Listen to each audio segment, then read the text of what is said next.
Meetings full of tears, full of pain, distress, trauma, meetings full of hurt, sorrow and anger, full of women's grief for the lives that they could be living, should be living, if it wasn't for the ordeal of a cruel condition, endometriosis.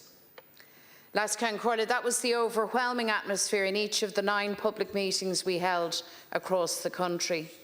Meetings attended by thousands of women and their families who bravely shared their stories of how suffering from endometriosis and the absence of proper treatment in Ireland has ravaged their lives. More than 40 of these courageous women and their family members are here in the public gallery this evening, and they are most welcome. And despite everything that they've gone through, they are ready to fight for the health care that all women and girls of Ireland deserve, and to say with one voice, enough is enough. Minister, endometriosis is a crisis in women's health care. It affects 1 in 10 women. Endometriosis, therefore, is in our lives, in our families, in our communities. It's our mothers, our sisters, our daughters, our grandmothers, our aunts, our friends, our work colleagues. It is us. A chronic inflammatory and whole body disease that affects the pelvic region, uterus, fallopian tubes and cervix, and it can spread to the bladder, bowels, lungs and even to the brain. It causes persistent, excruciating, debilitating pain, pain so intense that it can leave young women confined to wheelchairs, to bed, missing work, missing school, having to give up work, forcing them to drop out of school. It upends lives, ruins lives, puts the lives of women and girls at risk.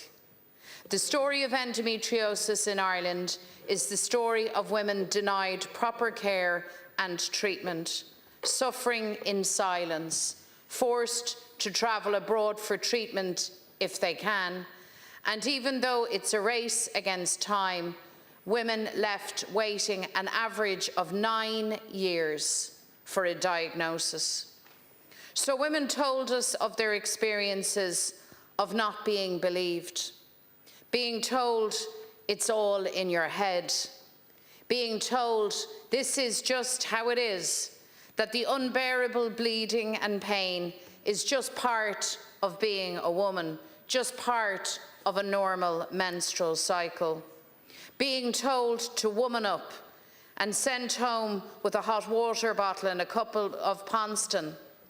Women and girls ridiculed, sidelined, shamed, just for seeking medical help.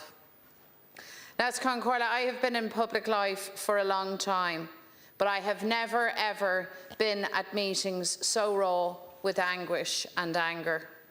Women sharing their most intimate stories of trauma, hoping to be heard, finally heard. Young women whose condition got so bad they lost their wombs, left with no option but to have hysterectomies, robbed of their chance to become a mammy. Women who stood up and told us that the pain of labour and childbirth without an epidural or any pain relief was a walk in the park when compared to the pain of endometriosis. A mother sharing her story of the night when she again is taken to hospital by ambulance because the pain had become so bad. And even though she was in agony, all she can think about is her young son saying, "Mammy, I don't want you to die. You're the best mammy in the world." And all she wants to do was to hug that child and tell him that he is the best son in the world for being so brave for her. Women are at the centre of this crisis, but endometriosis attacks the whole family. It impacts on children especially. Women told us about the heartache of leaving their children behind as they're forced to travel out of Ireland to seek diagnosis and treatment in London or Athens or Bucharest. And it is the incredible love and solidarity of families that has held these women up when they have been so badly failed by the state, as endometriosis gnaws away at their bodies and at their lives. Held up and supported too by such brave advocates like Kathleen King, Kate O'Connor, Vanessa Waldron and others. So, Minister, it is unacceptable that women's healthcare is still at the bottom rung of the ladder. And tonight, we bring this motion and we are here to say enough is enough. Tonight, we break the silence together. And we are standing together to demand that government deliver a gold standard, multidisciplinary centre for the treatment of endometriosis here in Ireland, because no such service currently exists. So that women and girls are diagnosed quickly and early, get the medical interventions they need, including specialised excision surgery when required. And it is beyond disappointing, in fact it is enraging, that the government, with a shameful amendment, pushes back against the first-hand experiences and real trauma of women. By deleting our motion in its entirety, you attempt to delete the women's and girls' calls for better.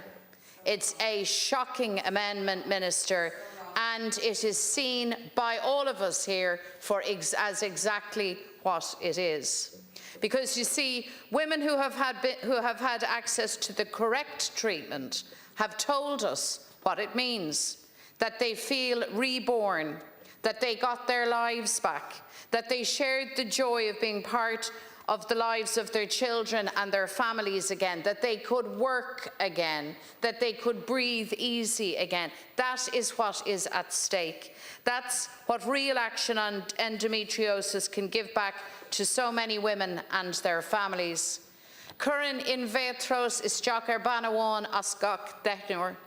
Tá an stát ag éoch ar bhaná atá fóga ag folinch, cróite ag Eunice, in Nonantas Coram, Cahi sé seo a ahrú. Ordinary women from across the country flock to public meetings. Women from all walks of life brought together by one thing, endometriosis. Meetings raw with tears, suffering and trauma. But meetings that were also filled with resilience and strength, with determination, with love, with determination to achieve a turning point for the treatment of endometriosis in Ireland, to say no longer will we be ignored, no longer will we be sidelined, no longer will we suffer in silence. And the women in the gallery and tens of thousands of women at home who are watching on, they are strong, they are united, and they are not going away. 1 in 10 women, that's what this is about. Their health, their futures, their very lives. That's what's on the line. And the government must now finally hear their call, hear and respect their experiences and suffering, and then respond, and respond now.